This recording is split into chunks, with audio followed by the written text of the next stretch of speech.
कुछ लोग जिंदगी में ऐसे मिलेंगे जो आपको शराब पीना सिखाएंगे, जुआ खेलना सिखाएंगे, ताश खेलना सिखाएंगे, पान तमाकू खाना सिखाएंगे, अंडा मुर्गा मांस खाना सिखाएंगे, गलत कर्म सिखाएंगे, बेविचार करना सिखाएंगे, अंध फंद दंद लंद में डालेंगे तुमको। ऐसे लोग तुम्हारे शत्रु हैं, ये मित्र नहीं है, ये मीठे दुश्मन हैं। इनसे दूरी बना लीजिए, इनके साथ कभी मत रहिए। लेकिन कुछ लोग ऐसे तुम्हारी जिंदगी में होंगे, भले तुम उनसे नाराज हो जाओ लेकिन तुमको हमेशा अच्छी बात बताएंगे। तुम्हारी बहन कभी कभी तुमको डांटेगी, ए भाई तुम क्या कर रहे हो, दारू क्यों पीते, छोड़ो। ये बहन नहीं है, ये देवी रूप तुमको समझा रही है। नाराज मत होना ऐसी बहन से, धन्यवाद देना। कभी कभी तुम्हारी वाइफ भी तुमको समझा के लाइन पे लाएगा। कभी कभी तुम्हारा पति तुमको समझाएगा कि तुम ही थोड़ा गम खा लिया करो, मां से बात न लड़ाया करो। याद रखना, बूढ़ी सासू से बात जो न लड़ाए वो बहु गृह लक्ष्मी है। बुजुर्ग व्यक्ति का दिमाग जल्दी गर्म हो जाता है, सहनशीलता कम होती है, वो गम नहीं खा पाता है, पूरा भिड़ जाएगा, जितना लड़ोगे उतना लड़ जाएगा। लेकिन तुम नौजवान हो, जरा अपने को कंट्रोल में रखो, तुम ही गम खा। और गम भी किसकी खानी है? जिनको तुम कहते हो अपना, उन्हीं की तो गम खानी। तुम कहते हो मेरी सासू है, मेरा ससुर है, मेरा पिता है, मेरी माँ है, मेरा बेटा है, मेरा बहन है, मेरा बाप है, मेरा ये है, मेरा गुरु है, मेरा शिष्य है, तो गम तो उन्हीं की खानी है जिनको मेरा कहते हो तुम। और गम खाने से कोई बदहजमी थोड़े होती है। राम ने कितनी गम खाया था, तभी तो नाम हुआ है। परशुराम जी ने उनको गालियां दिया, रे कहा, तू कहा, ये कहा, वो कहा, लेकिन जनकपुर में राम क्रोध नहीं करते हैं, क्योंकि राम वहां दामाद बनने के उम्मीदवार हैं। राम मुस्कुराते हैं, कितनी ही गाली दे दो लेकिन मैं ही सीता को ले जाऊंगा, आखिरी नंबर मेरा ही। राम गम खा लेते हैं, गम खा लेते हैं। जब राम के स्वभाव को समझते हैं परशुराम, तो परशुराम क्षमा मांग लेते हैं, माफी मांगते हैं। आजमगढ़ के परम भक्त श्री लल्लन तिवारी जी कहते थे, मेरी बहू इतनी देवी है और मैं इतना क्रोधी था, उसके कारण मैं भी बहुत सुधरा हूँ।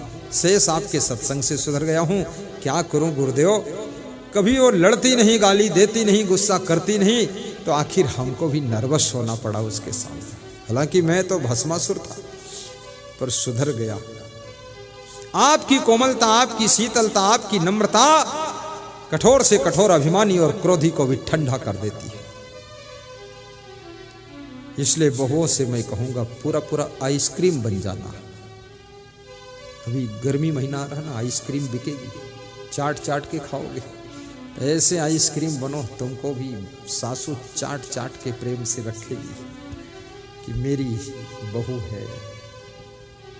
ठंडे रहना, बूढ़ी सासू की सेवा कर देना, बूढ़े ससुर की सेवा करते, कार्यों का मैनेजमेंट कर लेना, यही राम रस है। सेवा का रस ही राम रस है, प्रेम का रस राम रस है। जिसको कबीर साहब कहते, 2.5 अक्षर प्रेम का पढ़े सो पंडित होए। ये राम रस यही है, प्रेम का रस, और कुछ नहीं। और प्रेम में वो शक्ति है, बहुत बड़ी शक्ति है प्रेम में। प्रेम वाम भूले भगवान हो सेवरी के घर मां। प्रेम वाम भूले भगवान हो सबरी के घर मां। सेवरी के घर मां हो सेवरी के घर मां। प्रेम वाम भूले भगवान हो सेवरी के घर मां। प्रेम करना, लेकिन प्रेम में कपट न करना। प्रेम वही है जो निष्कपट है। कितने लोग प्रेम में धोखा देते हैं, कपटी प्रेम। नहीं नहीं, आपका प्रेम निष्कपट होना चाहिए।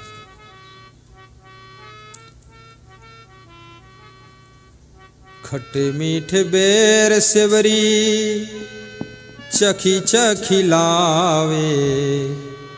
खट्टे मीठे बेर सेवरी चखी चखी लावे। भोग लगई हैं भगवान हो सेवरी के घर माँ। भोग लगई है भगवान हो सबरी के घर माँ। प्रेमवा म भूले भगवान हो सबरी के घर माँ। प्रेमवा में भूले भगवान हो सबरी के घर माँ। नहुर नहुर सवरी वही गलिया बुहारे।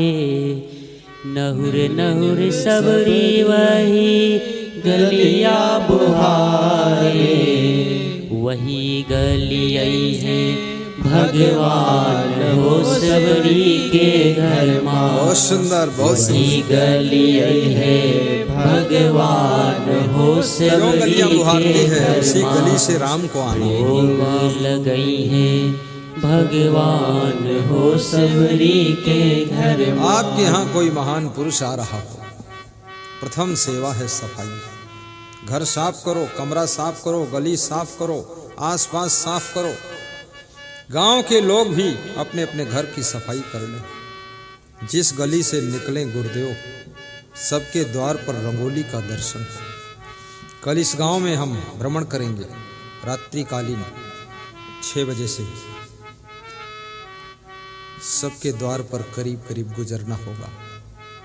रंगोली बना लेना, सफाई कर लेना, एक एक दीपक जला के रख देना।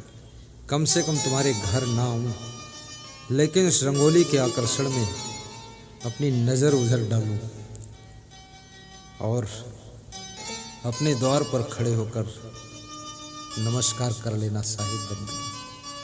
क्योंकि सबके घर आना तो संभव नहीं, अपने द्वार के सामने ही प्रणाम कर लेना।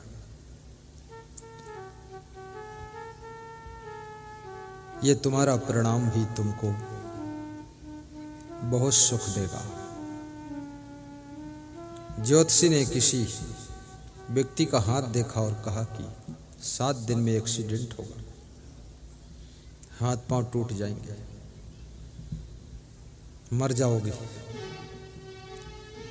7 दिन की बजाय 7 साल बीत गए, एक्सीडेंट ही नहीं हुआ।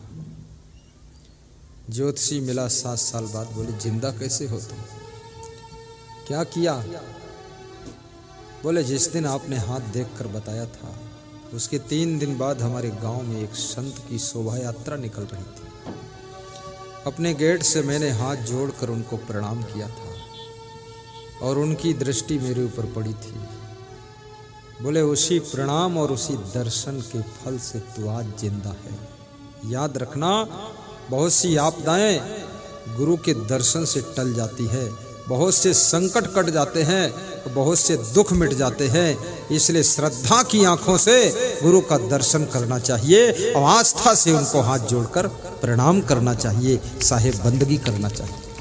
बोलिए सद्गुरुदेव की जय। प्रेम की शक्ति को पहचानना। प्रेम में तुम पैदल चलते हो तो भी तुमको थकान नहीं आती है, बल्कि मुस्कान आती है। जब प्रेम में तुम व्रत रहते हो तो तुम दुखी नहीं होते, तुम खुश होते हो। जिसके प्रेम में व्रत रहते हो